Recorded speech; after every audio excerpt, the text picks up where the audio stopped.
Bismillahirrahmanirrahim. Assalamu alaikum, dear students. This is Munasir from FEI. This is class 9th, Economics and Disaster Management. This is chapter number 2nd, Understanding the Indian Economy. This is lecture number 1st of this chapter. जैसे मैंने पहले भी आपको कहा था कि हमने पहले इकोनॉमिक्स का सेक्शन उठाया है, उसमें हमने एक चैप्टर पढ़ा है जिसका नाम है मनी एंड बैंकिंग। अब ये दूसरा चैप्टर है जिसका नाम है अंडरस्टैंडिंग द इंडियन इकोनॉमी। तो यहाँ पे अगर हम देखें, जो इकोनॉमिक्स है, it's part of social science that deals with the production, distribution and consumption of goods and services. तो ये जो हम दूसरा ये चैप्टर स्टार्ट कर रहे हैं, इसका पहला लेक्चर जो है, इसमें हमें जो जो चीजें पढ़नी है वो इस तरह से है। तो जब यूं ही हम ये चैप्टर इंशाल्लाह कंप्लीट करेंगे तो हमें ये सारी चीजें समझ में आ चुकी होंगी। जैसे सेक्टर्स ऑफ इंडियन इकोनॉमी वो कौन कौन से होते हैं, जिसमें primary, secondary and tertiary sectors आते हैं। जीडीपी, ग्रॉस डोमेस्टिक प्रोडक्ट, किस तरह से हम काउंट करते हैं। Economic and non economic activities, ये भी हमें समझ में आएगा। Concept of people as a resource, factors determining quality of population, meaning and types of unemployment, meaning of poverty and poverty line, causes of poverty and various government anti-poverty measures, meaning of food security and public distribution system in India। तो ये सारी चीजें इंशाल्लाह हमें इस chapter में cover करनी है। सबसे पहले आज का जो पहला टॉपिक है वो हमारा, तो वो इस तरह से है, salient features of the Indian economy. तो ये पहला टॉपिक है यहाँ पे। इसमें बहुत सारी चीजें आती है। जैसे सबसे पहले हम पढ़ेंगे economic and non economic activities. तो अगर हम देखें, हमारे इर्द गिर्द में हम बहुत सारे लोगों को देखते हैं जो अलग अलग काम करते हैं। उनमें से कुछ लोग जो चीज़ें बनाते हैं, कुछ लोग क्या करते हैं, वो सर्विसेज प्रोवाइड करते हैं, या कुछ लोग मैन्युफैक्चरिंग वगैरह करते हैं। तो हम इन एक्टिविटीज को कैसे समझेंगे? तो actions that involves the production, distribution and consumption of goods and services at all levels within a society are called economic activities. तो कोई भी इस किस्म की एक्टिविटी जिसमें प्रोडक्शन, डिस्ट्रीब्यूशन या कंजप्शन ऑफ सर्विसेज वगैरह होती हो या गुड्स होती हो, तो उन चीज़ों को हम इकोनॉमिक एक्टिविटीज कहते हैं। तो एग्जांपल है, अगर कोई फिशिंग करता है, अगर कोई फार्मिंग करता है, अगर कोई माइनिंग करता है, इसके अलावा जैसे मैंने पहले कहा मैन्युफैक्चरिंग वगैरह भी इसमें आएगी, या कोई गाड़ी चला रहा है जो पैसेंजर्स वगैरह के लिए गाड़ी चलाता है, सर्विसेज प्रोवाइड करता है, तो वो सारी लोग इसलिए वो काम करते हैं ताकि वो पैसे कमा सके। तो उन एक्टिविटीज को कहा जाता है इकोनॉमिक एक्टिविटी। जैसे एक टीचर सुबह ड्यूटी के लिए निकला, जैसे एक नर्स हॉस्पिटल में जॉब करने के लिए जाती है, तो वो सारे लोग इसलिए काम पे जाते हैं ताकि वो अपने लिए पैसे कमा सके। तो वो हम उन चीज़ों को बोलते हैं इकोनॉमिक एक्टिविटीज। इसी तरह से जो नॉन इकोनॉमिक एक्टिविटीज होती है, इसमें लोग वो एक्टिविटीज इसलिए करते हैं ताकि वो अपने आप को सेटिस्फाई कर सके, social, religious, cultural and sentimental requirements. जैसे हम मतलब मस्जिद शरीफ में जाएंगे और वहाँ पे उसकी सफाई करेंगे या उसके लिए कुछ काम करेंगे। इसी तरह से सोसाइटी में सोसाइटी को साफ रखने के लिए कोई एक्टिविटी करेंगे। इसके अलावा किसी शादी वगैरह में हम जाते हैं, दावत वगैरह पे। इसके अलावा कुछ लोग क्या करते हैं कि वो अलग अलग मोमेंट्स वगैरह में पार्टिसिपेट करते हैं, एंटी लिक्वर मूवमेंट, चिपको मूवमेंट जैसे मूवमेंट, एनवायरमेंटलिस्ट मूवमेंट्स वगैरह। तो उनमें उनको पैसे नहीं मिलते हैं। तो उन एक्टिविटीज को हम बोलते हैं नॉन इकोनॉमिक एक्टिविटीज। तो ये लोग ये एक्टिविटीज क्यों करते हैं? जैसे हम किसी मस्जिद में मतलब हम कह सकते हैं सफाई करने के लिए जाएंगे, तो इसके लिए हमारी इमोशनल सिंपैथी, पेट्रियोटिज्म वगैरह इन्वॉल्व होती है, इसीलिए हम वो चीजें करते हैं। इसमें बहुत सारी एग्जांपल्स और भी आएगी। फॉर एग्जांपल, एक माँ अपने बच्चों को पाल रही है, उनको दूध पिला रही है। एक स्टूडेंट डोनेट कर रहा है ब्लड, एक अमीर आदमी प्राइम मिनिस्टर रिलीफ फंड में पैसे डोनेट कर रहा है, या एक यंग आदमी किसी ब्लाइंड गर्ल को क्रॉस करा रहा है रोड। तो ये सारी नॉन इकोनॉमिक एक्टिविटीज में आएगी, क्योंकि ये लोग जो ये काम करते हैं वो पैसों के लिए नहीं करते हैं। लेकिन कभी कभी क्या होता है कि कभी कभी एक इंसान एक ही काम इकोनॉमिक एक्टिविटी के लिए भी करता है और नॉन इकोनॉमिक एक्टिविटी के लिए। फॉर एग्जांपल, हम एक नर्स की एग्जांपल लेंगे। जब वो हॉस्पिटल में जाती है, वहां पे वो मरीजों की खिदमत वगैरह करती है, उनकी देखभाल करती है, तो वो उनकी कह सकते हैं इकोनॉमिक एक्टिविटी होती है। लेकिन जब वही नर्स घर में आती है, अपनी बीमार माँ की वो वहाँ पे खिदमत करती है तो उसकी नॉन इकोनॉमिक एक्टिविटी हुई। इसी तरह से एक टीचर जब स्कूल में पढ़ाता है तो वो उसकी इकोनॉमिक एक्टिविटी हुई। उसके बाद जब वो घर में आता है तो घर में अपने बच्चों को पढ़ाता है तो उसकी हुई नॉन इकोनॉमिक एक्टिविटी। तो होप आपको ये समझ में आ चुका होगा। इसके अलावा economic and non economic activities के बाद हमारे पास है सेक्टर्स ऑफ द इकोनॉमी।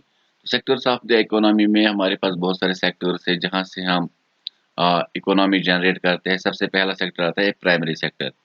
तो primary sector refers to the sector where in the production of goods and services done by the exploitation of natural resources. तो जहाँ पे नेचुरल रिसोर्स को exploit करके हम अपना रोजगार वगैरह कमा सकते हैं। अगर आपने देखा होगा बहुत सारे लोग क्रॉप्स वगैरह शो करते हैं या हार्वेस्ट करते हैं गाँव के इलाकों में, उसको हम बोलते हैं कल्टीवेशन।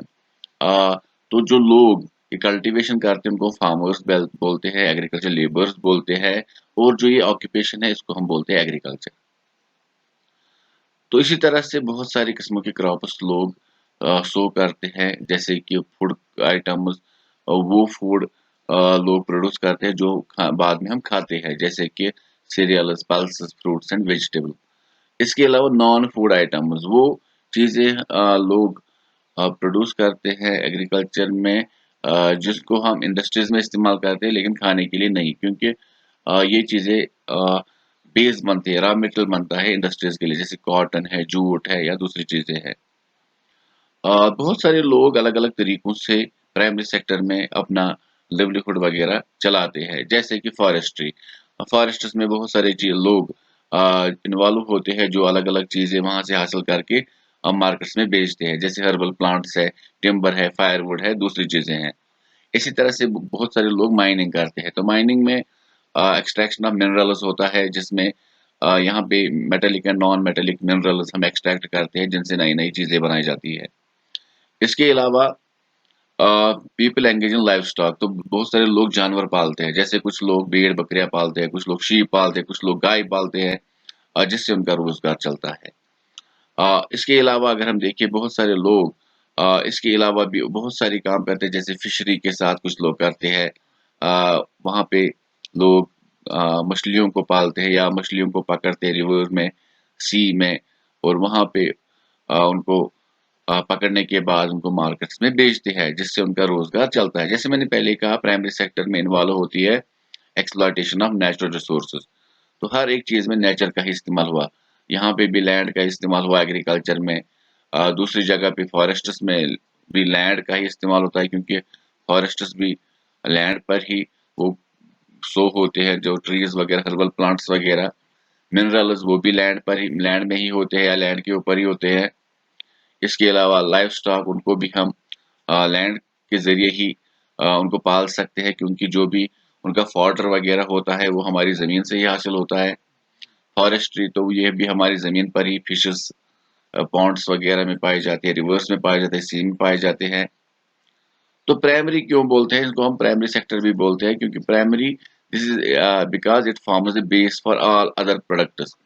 क्योंकि ये सारे प्रोडक्ट्स दूसरे चीज़ों के बेस है, जो हम इसके बाद बनाते हैं। Since most of the natural products we get are from agriculture, तो बहुत सारे जो नेचुरल प्रोडक्ट्स है वो तो हम एग्रीकल्चर से ही हासिल कर रहे हैं।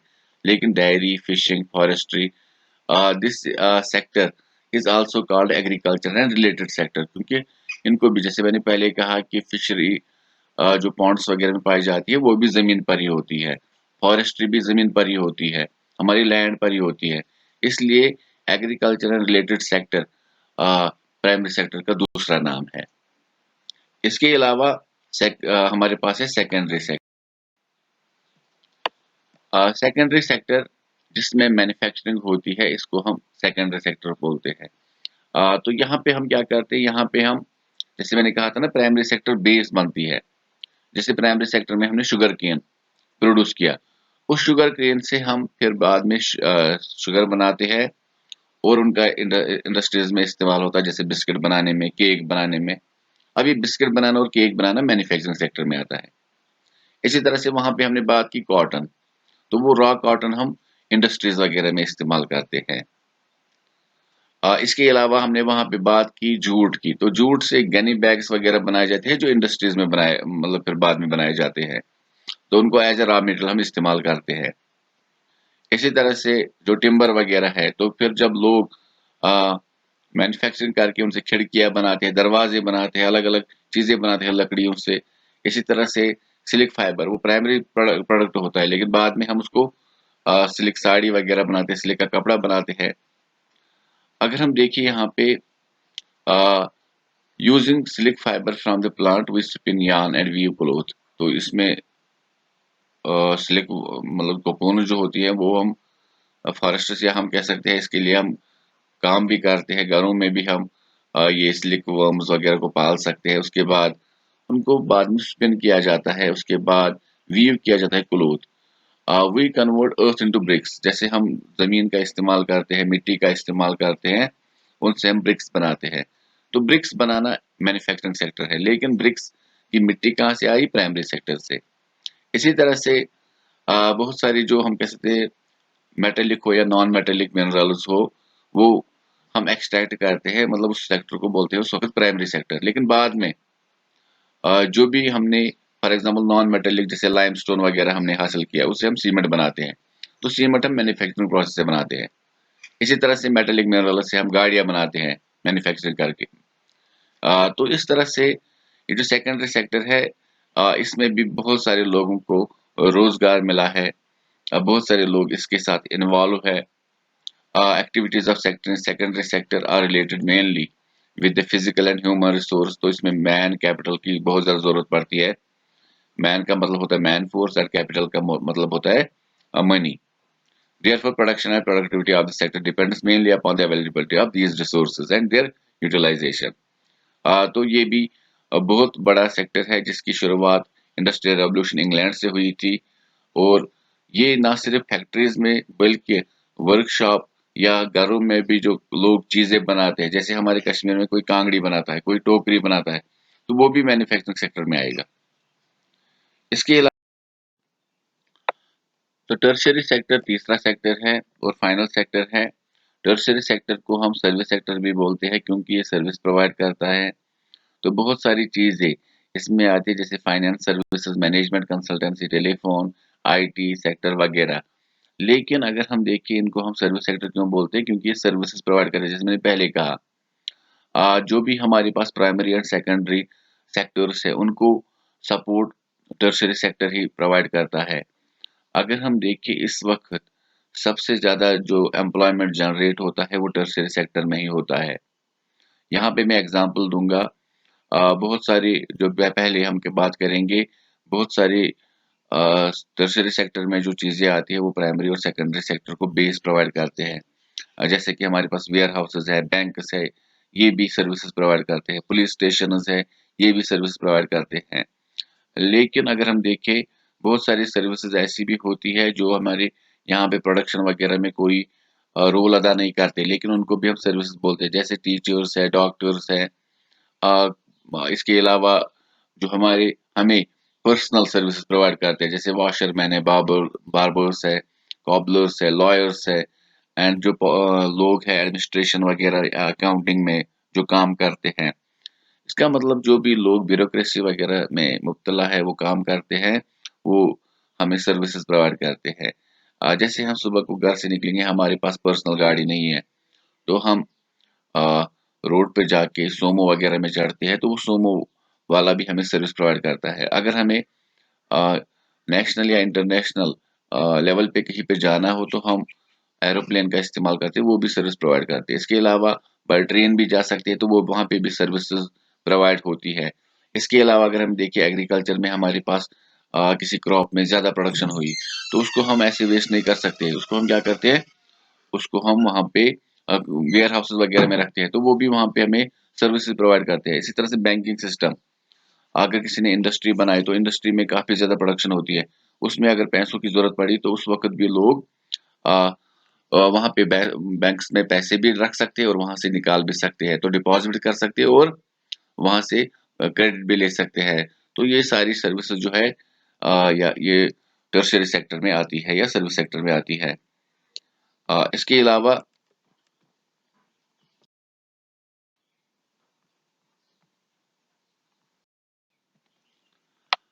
Why is the tertiary sector gaining so much importance in India? तो टर्शरी सेक्टर का इंडिया में मतलब हम कह सकते हैं इम्पोर्टेंस जो दिन ब दिन बढ़ती जा रही है, वो क्यों? क्योंकि अगर हम देखें सबसे ज़्यादा इसी सेक्टर में यहाँ पे एम्प्लॉयमेंट वगैरह मिलता है लोगों को।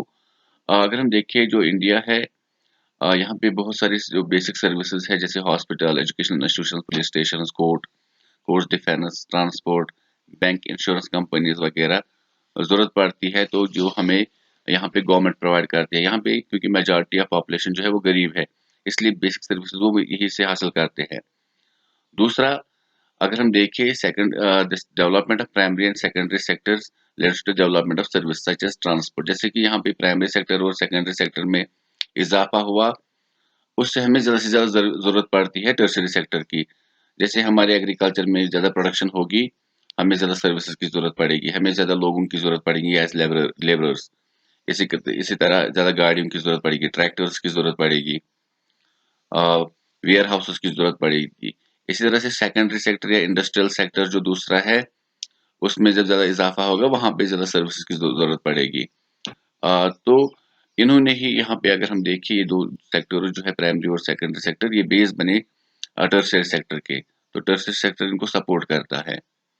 Third, as income level raises, तो जब लोगों की इनकम बढ़ जाती है तो नए नए सर्विसेज की वो खुद ही ख्वाहिश करते हैं, तमन्ना करते हैं। जैसे कि पहले हमारे पास जो कमरा होता था उसमें सिर्फ बिजली का इस्तेमाल एक लाइट के लिए होता था, लेकिन अब हम देख सकते हैं कि हमारे घरों में टेलीविजन आ गया, एलईडी आ गया। अब हमारे यहाँ पे गीजर्स होते हैं, वॉशिंग मशीन्स होते हैं, माइक्रो ओवन होते हैं। बहुत सारी चीजें ऐसी है जो अब इलेक्ट्रिसिटी पे चलते हैं, क्योंकि दिन ब दिन लोगों की जितनी इनकम ज्यादा बढ़ती है, उनकी डिमांड्स ऑफ सर्विसेज भी बढ़ जाती है। इसके अलावा अगर हम देखें बहुत सारे लोग पर्सनली बहुत सारे लोगों की इसके साथ मतलब हम कह सकते हैं सर्विसेज मसाज वगैरह कराते हैं। बाई एरोप्लेन वो घूमने के लिए दुनिया के अलग अलग जगहों पे जाते हैं। इसके अलावा हम देख सकते हैं कि हमारे यहाँ पे इनकम बढ़ने के साथ साथ डेवलपमेंट हासिल करने के साथ साथ हमारे यहाँ पे इंफॉर्मेशन कम्युनिकेशन टेक्नोलॉजी की भी काफ़ी ज़्यादा डिमांड बढ़ चुकी है। अब हम देखते हैं एक एक घर में 5-5, 8-8 एंड्रॉयड फ़ोन्स होते हैं। यहाँ यहाँ पे हमारे यहाँ पे इंटरनेट की जो फैसिलिटी होती है उससे हम घर बैठे शॉपिंग वगैरह भी कर सकते हैं, उसका भी बड़ा इस्तेमाल होता है। तो ये भी हमें सर्विसेज ही प्रोवाइड करती है। तो इंशाल्लाह बाकी के टॉपिक्स अगली वीडियो में कवर करेंगे, तब तक के लिए स्टे सेफ, या अमान अल्लाह।